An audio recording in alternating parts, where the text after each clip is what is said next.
Hello everyone, कैसे हो आप सब। एक बार पुनः स्वागत है आप सभी का हमारे अपने YouTube channel Shiv coaching classes पर। दोस्तों, आज की इस वीडियो में हम देखेंगे मेंडल्स लॉ यानी मेंडल के नियम। आज की इस वीडियो में हम देखेंगे।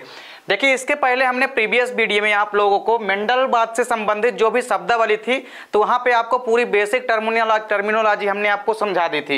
यदि अभी आपने नहीं देखा तो आप जाके प्लेलिस्ट में देख सकते हैं। देखिए, यदि आपको मेंडलवाद से संबंधित जो भी परिभाषिक शब्दावली है यदि वो आपको मालूम नहीं है तो यहाँ पे नियम में आपको थोड़ा बहुत दिक्कत जा सकती है समझने में, इसलिए पहले आप वो वीडियो जरूर देखिएगा।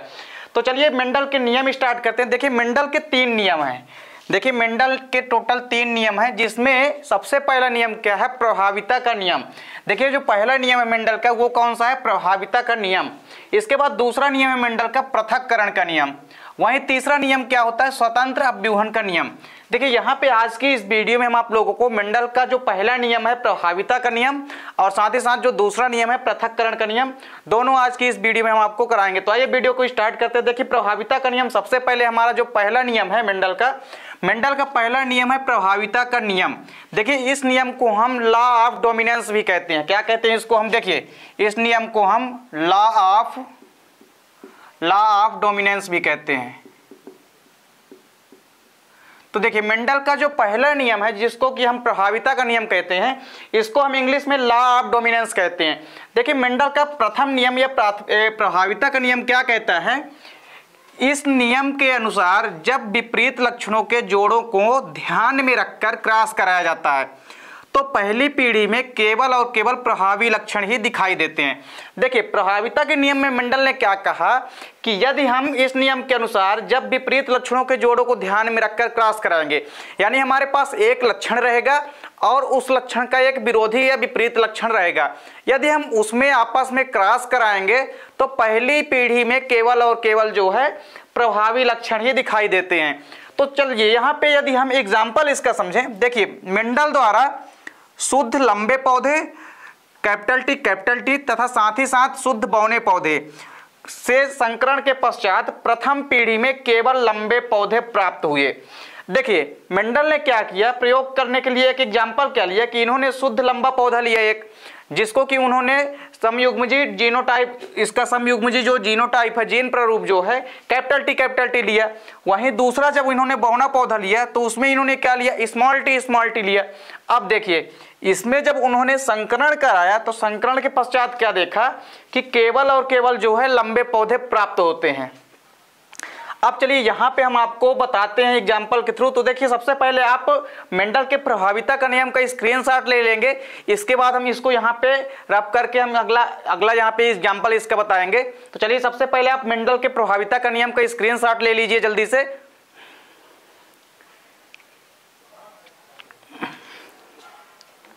तो चलिए, अब मेंडल ने अपने प्रयोग में जो एग्जाम्पल लिया, देखिए यहाँ पे हम उसका एग्जाम्पल आप लोगों को बताएंगे।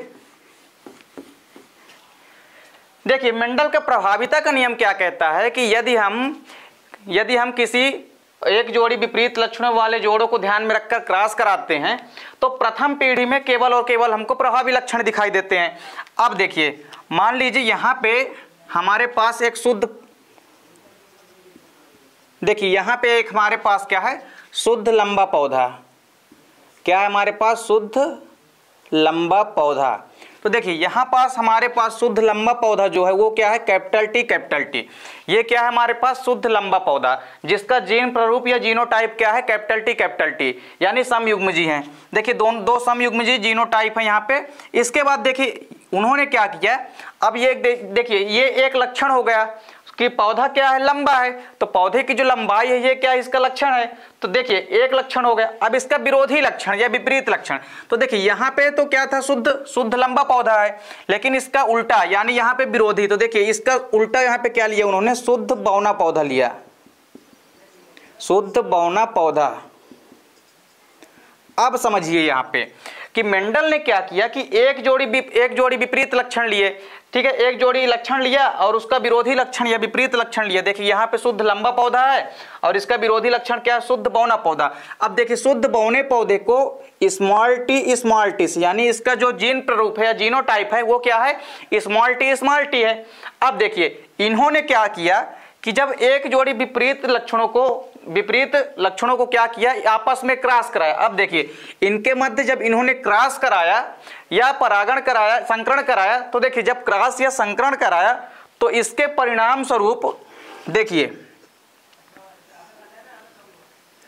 इसके परिणाम स्वरूप क्या प्राप्त हुआ। देखिए इसके परिणाम स्वरूप उन्होंने जब इस प्रकार से क्रॉस कराया, देखिए तो आपस में उन्होंने क्या देखा, ये आपस में क्रॉस इसका इस प्रकार से होगा। अब देखिए आपस में इनका जो क्रॉस है वो कुछ इस प्रकार से होता है। तो ये देखिए पहली पीढ़ी में यहां पे जो प्राप्त होने वाली पीढ़ी है वो क्या है, F1 पीढ़ी है या प्रथम पीढ़ी है।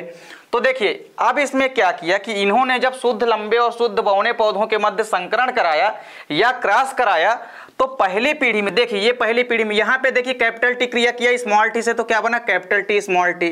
फिर इसके बाद देखिए कैपिटल टी क्रिया किया किससे, कैपिटल टी क्रिया किया इस वाले स्मॉल टी से, तो ये भी बन गया क्या कैपिटल टी स्मॉल टी।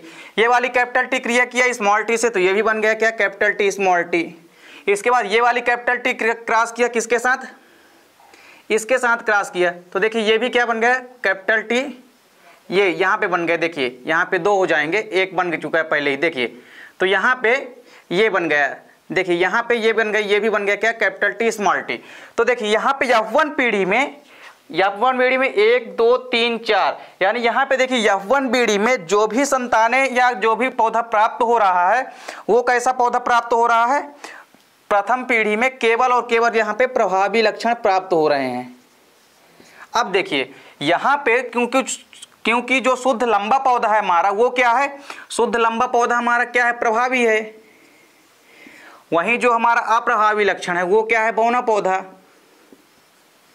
अब देखिए यदि हम इस शुद्ध लंबे पौधे यानी प्रभावी लक्षण और अप्रभावी लक्षण के बीच जब हम आपस में क्रॉस करा रहे हैं तो जो F1 पीढ़ी वो प्राप्त होती है हमको, तो F1 पीढ़ी में केवल और केवल देखिए प्रभावी लक्षण, यानी देखिए सब में कैपिटल टी है, तो देखिए यहाँ पे सब में हम कह सकते हैं कि लक्षण प्ररूप क्या है, लाल है। क्या है लक्षण प्ररूप यहाँ पे लाल है, यानी फिनोटाइप यहाँ पे क्या है लाल है। तो देखिए यहाँ पे फिनोटाइप सभी का क्या है लाल है, यानी यहाँ पे केवल और केवल लाल, या हम कह सकते हैं केवल और केवल, देखिए केवल और केवल यहाँ पे शुद्ध लंबे पौधे प्राप्त हो रहे हैं। देखिए यहाँ पे केवल और केवल जितने पौधे प्राप्त हो रहे हैं शुद्ध लंबे प्राप्त हो रहे हैं। तो कुल मिलाकर के देखिए हमने चूंकि एग्जाम्पल यहाँ पे शुद्ध लंबे पौधा लिखा है इसलिए यहाँ पे शुद्ध लंबे पौधे प्राप्त हो रहे हैं। तो इस प्रकार मेंडल ने क्या कहा प्रभाविता के नियम में कि जब विपरीत लक्षणों के जोड़ों को हम ध्यान में रखकर क्या कराते हैं आपस में क्रॉस कराते हैं, तो देखिए यहाँ पे एक लक्षण हमारे पास क्या है कि पौधा क्या है लंबा है, तो लंबाई पौधे की क्या है ये इसका लक्षण है, और पौधा लंबा है तो ये प्रभावी लक्षण है। वहीं देखिए इसके विपरीत लक्षण क्या हो गया कि पौधा क्या है बौना या छोटा है। अब देखिए जब हम लंबे पौधे और बौने पौधे के मध्य क्रॉस कराए तो F1 पीढ़ी में पूरी की पूरी जो है शुद्ध लंबे पौधे प्राप्त हुए, यानी पूरे के पूरे 100% जो है, पूरे के पूरे 100% जो है प्योर लंबे पौधे जो है हमको प्राप्त होते हैं। तो इस प्रकार से मेंडल ने क्या कहा प्रभाविता के नियम में कि यदि हम विपरीत लक्षणों के जोड़ों को आपस में ध्यान में रखकर क्रॉस कराते हैं तो पहली पीढ़ी में केवल और केवल प्रभावी लक्षण दिखाई देते हैं। तो यानी यहाँ पे चूंकि शुद्ध लंबे पौधे प्राप्त हो रहे हैं, यानी जो हमारा शुद्ध लंबा पौधा है वो प्रभावी है किसके ऊपर, शुद्ध बौने पौधे के ऊपर। तो यहाँ पे उम्मीद करता हूं कि आपको प्रभाविता का नियम जो है वो समझ में आ गया होगा। ठीक है, क्या होता है प्रभाविता का नियम कि यदि विपरीत लक्षणों के जोड़ों को हम ध्यान में रखकर क्रॉस कराएंगे तो पहली पीढ़ी में केवल और केवल प्रभावी लक्षण ही दिखाई देते हैं। तो देखिए यहाँ पे हमने सबकी क्रिया कराई है, देखिए यहाँ पे कैपिटल टी और कैपिटल टी है और इसका जीन प्ररूप स्मॉल टी है। अब आपस में हमने इनका संकरण कराया तो यहाँ पे आप देख सकते हो कि F1 पीढ़ी में केवल और केवल शुद्ध लंबे पौधे प्राप्त हुए हैं। तो चलिए आप प्रभाविता के नियम का स्क्रीनशॉट ले लीजिए। इसके बाद हम देखेंगे जो हमारा दूसरा नियम है जिसको हम कहते हैं पृथक्करण का नियम। तो चलिए सबसे पहले आप मेंडल के प्रभाविता का नियम का एक बार स्क्रीनशॉट ले लीजिए पूरा।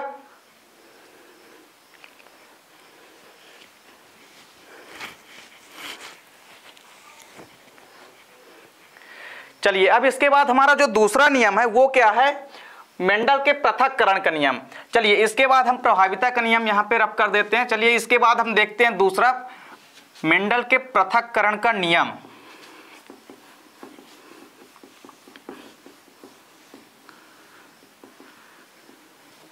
अब देखिए यहाँ पे हम दूसरा यदि बात करें तो देखिए हमारा जो दूसरा नियम है, तो मेंडल का जो दूसरा नियम है देखिए वो है पृथक्करण का नियम। इसको हम क्या बोलते हैं, युग्मकों की शुद्धता का नियम भी कहते हैं। क्या कहते हैं हम, मेंडल के पृथक्करण के नियम को हम युग्मकों की शुद्धता का नियम भी कहते हैं। इसको हम इंग्लिश में लॉ ऑफ सेग्रीगेशन कहते हैं। इसको हम इंग्लिश में लॉ ऑफ सेग्रीगेशन या law of purity of gamete यानी युग्मकों की शुद्धता का नियम कहते हैं। क्या कहते हैं, law of purity of gamete यानी युग्मकों की शुद्धता का नियम कहते हैं। अब देखिए ये नियम क्या कहता है कि मेंडल का जो पृथक्करण का नियम है, देखिए इसकी यदि हम डिफिनेशन समझें तो क्या होती है, जब एक जोड़ी विपरीत लक्षणों को ध्यान में रखकर क्रॉस कराते हैं तो ये एक दूसरे से बिना मिश्रित हुए, देखिए जब हम एक जोड़ी विपरीत या विरोधी लक्षणों को ध्यान में रखकर क्या कराएंगे, क्रॉस कराएंगे, तो ये एक दूसरे से बिना मिश्रित हुए साथ साथ रहते हैं तथा युग्मकों के निर्माण के समय ये शुद्ध रूप से अलग हो जाते हैं। इस नियम को ही हम पृथक्करण का नियम कहते हैं। अब देखिए चूंकि युग्मकों के निर्माण के समय ये शुद्ध रूप से अलग हो जाते हैं यानी पृथक हो जाते हैं, इसलिए इस नियम को हम क्या कहते हैं, पृथक्करण का नियम कहते हैं। तो यहाँ पे समझिए सबसे पहले देखिए स्टार्टिंग में क्या है हमारा कि यदि कोई मान लीजिए एक जोड़ी विपरीत या विरोधी लक्षण है, उसको हम ध्यान में रखकर क्या कराते हैं, क्रॉस कराते हैं, तो ये एक दूसरे से बिना मिश्रित हुए, यदि हम आपस में विपरीत या विरोधी लक्षणों को ध्यान में रखकर क्रॉस कराएंगे तो ये आपस में बिना मिले हुए क्या करेंगे, बिना मिले हुए साथ साथ रहते हैं। ये दोनों साथ ही साथ रहेंगे लेकिन आपस में मिलते नहीं हैं। अब देखिए तथा युग्मकों के निर्माण के समय ये शुद्ध रूप से पृथक हो जाते हैं, और जब युग्मकों का निर्माण होगा तो ये साथ साथ तो रहते हैं लेकिन ये पृथक हो जाएंगे, तो इसलिए इस नियम को हम क्या कहेंगे, पृथक्करण का नियम कहते हैं। चलिए यदि हम पृथक्करण की क्रियाविधि देखें तो पृथक्करण की क्रियाविधि आप समझ सकते हो कि पृथक्करण का यदि हम एग्जाम्पल यहाँ पे समझें तो देखिए इसका एग्जाम्पल क्या है, जब समयुग्मजी लाल पुष्प वाले पौधे का क्रॉस दूसरे समयुग्मजी सफेद पुष्प वाले पौधे से कराया जाता है तो यौवन पीढ़ी में समयुग्मजी जीन के कारण एक ही प्रकार के युग्मक उत्पन्न करते हैं। देखिए यदि हम समयुग्मजी सफेद पुष्प तथा समयुग्मजी लाल पुष्प के मध्य क्या कराते हैं, आपस में क्रॉस कराते हैं, तो यौवन पीढ़ी में समयुग्मजी जीन के कारण एक ही प्रकार के युग्मक उत्पन्न करते हैं, जिसका जीन प्रारूप क्या होता है, कैपिटल आर स्मॉल आर होता है तथा लक्षण प्रारूप क्या होता है, लाल होता है। अब देखिए यहां पे हम आपको समझाते हैं। देखिए सबसे पहले क्या है हमारे पास, एक समयुग्मजी लाल पुष्प, देखिए हमारे पास समयुग्मजी लाल पुष्प है कैपिटल आर, ठीक है, कैपिटल आर क्या है, यहाँ पे समयुग्मजी लाल पुष्प है, ये क्या है, ये लाल पुष्प है।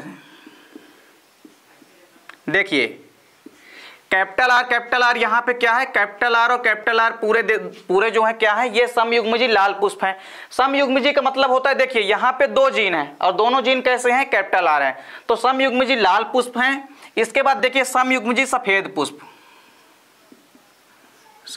पुष्प, तो देखिए समयुग्मजी जो सफेद पुष्प हैं वो कैसे हैं, स्मॉल आर। देखिए दोनों समयुग्मजी हैं यानी दोनों में दो जीन है, सफेद पुष्प के भी दो जीन है, लाल पुष्प के भी क्या है, दो जीन है, तो दोनों का जीनोटाइप क्या है, समयुग्मजी है यानी समान प्रकार के जीन है।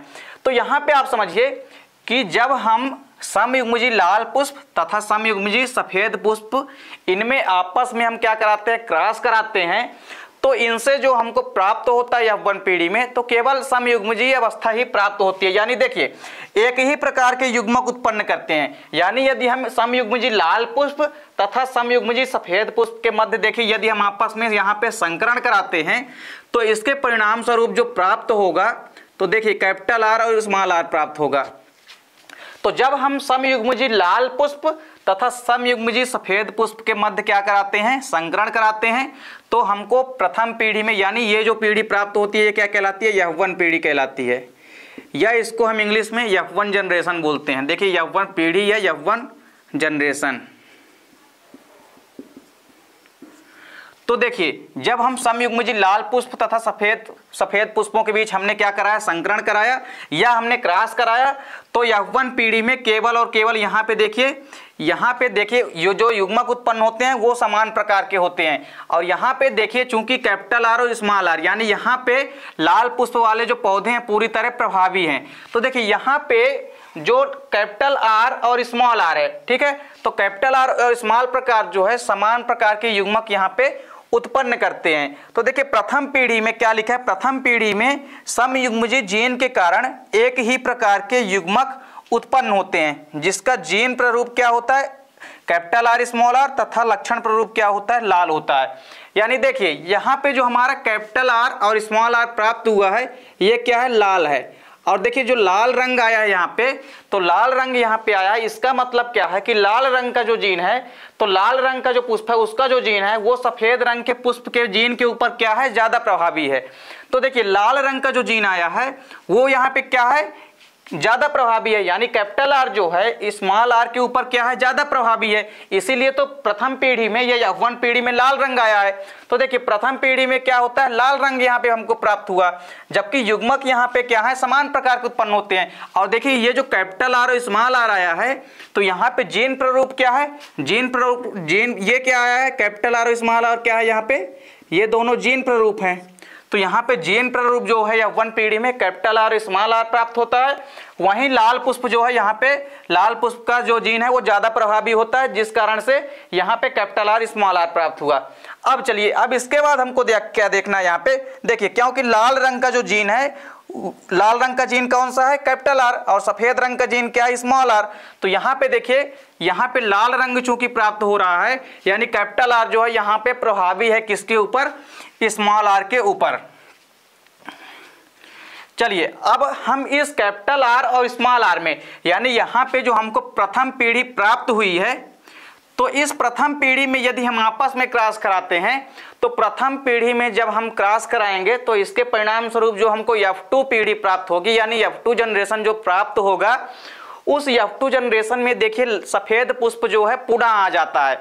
और सफेद पुष्प का यहाँ पे आना क्या दर्शाता है कि सफेद पुष्प जो होते हैं वो क्या होते हैं, देखिए वो एक दूसरे से मिश्रित नहीं होते हैं, लेकिन वो आपस में साथ में रहते हैं, ठीक है, साथ साथ देखिए यहाँ पे बिना मिश्रित हुए रहते हैं। तो देखिए यहाँ पे अब जब हम इसमें पुनः क्रॉस कराएंगे, देखिए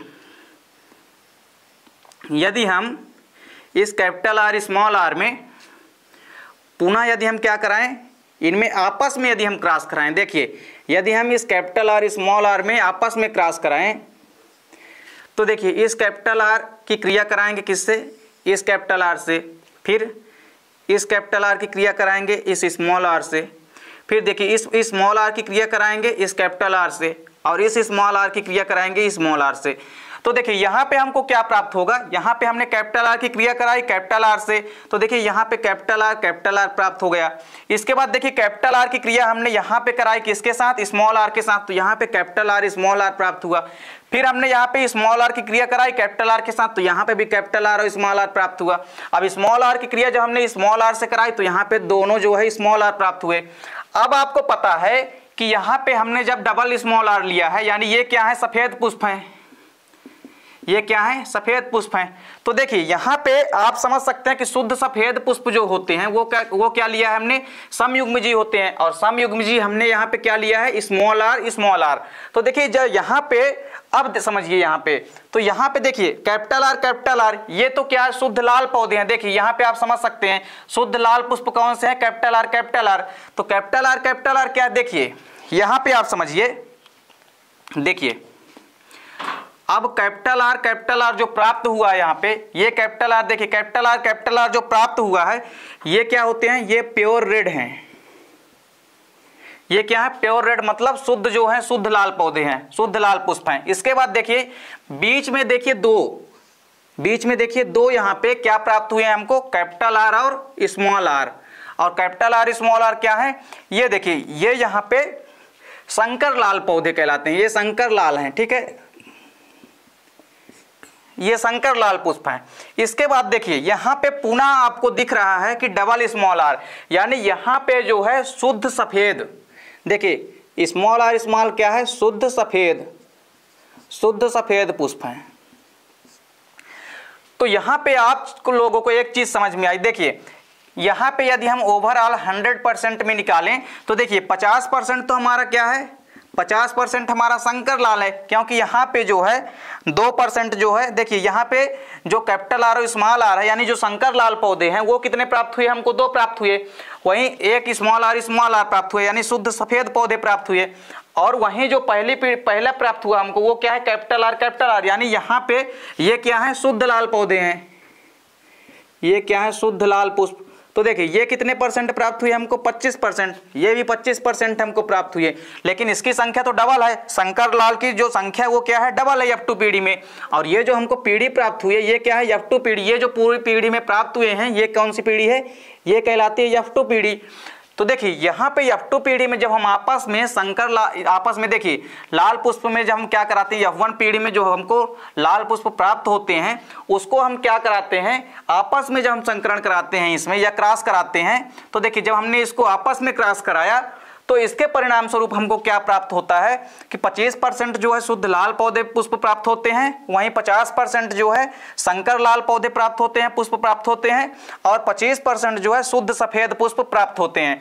तो यहाँ पे देखिए चूंकि जब हमने समयुग्मजी लाल पुष्प तथा समयुग्मजी सफेद पुष्प के बीच में आपस में संकरण कराया तो यहाँ पे लाल रंग का जीन ज्यादा प्रभावी था, जिस कारण से F1 पीढ़ी में हमको लाल पौधे दिखाई दिए। अब जब हम इस लाल पौधे को आपस में संकरण कराए तो इसके परिणाम स्वरूप जो हमको F2 पीढ़ी प्राप्त हुई, इसमें क्या होता है, देखिए इसमें जो हमको पौधे प्राप्त हुए तो इसमें कुछ पौधे ऐसे प्राप्त हुए जो प्योर लाल थे, यानी शुद्ध लंबे पुष्प थे। उसके अलावा कुछ पुष्प ऐसे प्राप्त हुए जो कि संकर पुष्प थे, यानी उसमें लाल रंग के जीन जो है ज्यादा प्रभावी वाले थे और उसमें स्मॉल आर भी साथ में रहता है जीन।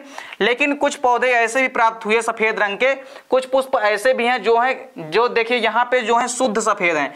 तो हमने आपको क्या बताया कि पृथक्करण के नियम में हमने क्या कहा कि यहाँ पे देखिए क्या होता है कि जब एक जोड़ी विपरीत लक्षणों को ध्यान में रखकर क्रॉस कराते हैं तो ये एक दूसरे से बिना मिश्रित हुए साथ साथ रहते हैं तथा युग्मकों के निर्माण के समय ये शुद्ध रूप से अलग हो जाते हैं। इसी नियम को हम क्या कहते हैं, पृथक्करण का नियम कहते हैं। अब देखिए यहाँ पे आपको क्या समझ में नहीं आया, देखिए आपको यहाँ पे एक चीज और ध्यान में रखनी है कि सबसे पहले हमने क्या कहा कि जब समयुग्मजी लाल पुष्प वाले पौधे का क्रॉस दूसरे समयुग्मजी सफेद पुष्प वाले पौधे से कराया जाता है। तो देखिए जब हमने समयुग्मजी लाल पुष्प का क्रॉस, देखिए समयुग्मजी का मतलब होता है कि किसी लक्षण के लिए यदि पाए जाने वाले दोनों जीन समान हैं तो ऐसी अवस्था समयुग्मजी अवस्था कहलाती है। तो पुष्प यहाँ पे लाल है लेकिन इसके लिए जो पाई जाने वाले दोनों जीन हैं वो क्या है, कैपिटल आर है, यानी यहाँ पे समयुग्मजी जीन है। तो देखिए यहाँ पे जब हम समयुग्मजी जीन का क्रिया कराते हैं किससे, समयुग्मजी सफेद पुष्प से कराते हैं, तो समयुग्मजी लाल पुष्प और समयुग्मजी सफेद पुष्प के बीच जब हम आपस में संकरण या क्रॉस कराते हैं तो जो हमको F1 पीढ़ी प्राप्त होती है या F1 जनरेशन प्राप्त होती है, इसमें जो है हमको लाल रंग के पौधे जो हैं प्राप्त होते हैं या लाल रंग के जो पुष्प हैं वो प्राप्त होते हैं। क्योंकि इसमें जो कैपिटल आर है वो ज्यादा प्रभावी है किसके ऊपर, स्मॉल आर के ऊपर। तो यहाँ पे हमको लाल पौधे प्राप्त होते हैं। अब जब हम इनको आपस में क्रॉस कराते हैं यानी कैपिटल आर स्मॉल आर जो हमारा आया है लाल पौधे, तो यहाँ पे देखिए यहाँ पे लाल पौधे तो हमको प्राप्त हो गए हैं, यानी लक्षण प्ररूप हमारा क्या है, यहाँ पे हमारा लक्षण प्ररूप यहाँ पे लाल पौधे हमको प्राप्त हो गए। लेकिन यहाँ पे जीन प्ररूप क्या है, कैपिटल आर और स्मॉल आर। तो अब हम जब इस जीन प्ररूप में आपस में हम यहाँ पे क्या कराते हैं, इनके मध्य संकरण कराते हैं, तो पुनः यहाँ पे आपको देखने को मिल रहा है कि सफेद रंग के जो पुष्प हैं वो पुनः F2 पीढ़ी में आ जाते हैं।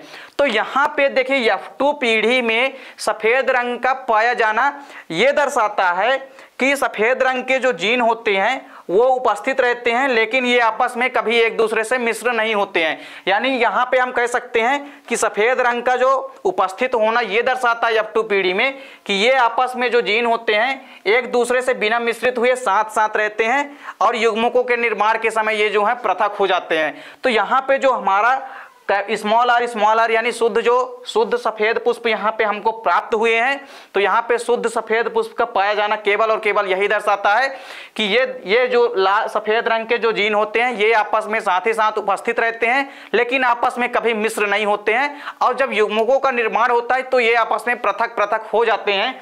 इस कारण से ये नियम क्या कहलाता है, पृथक्करण का नियम कहलाता है। तो यहाँ पे दोस्तों उम्मीद करता हूं कि आपको पूरी वीडियो समझ में आ गई होगी। चलिए आप मेंडल के पृथक्करण के नियम का स्क्रीनशॉट ले लीजिए।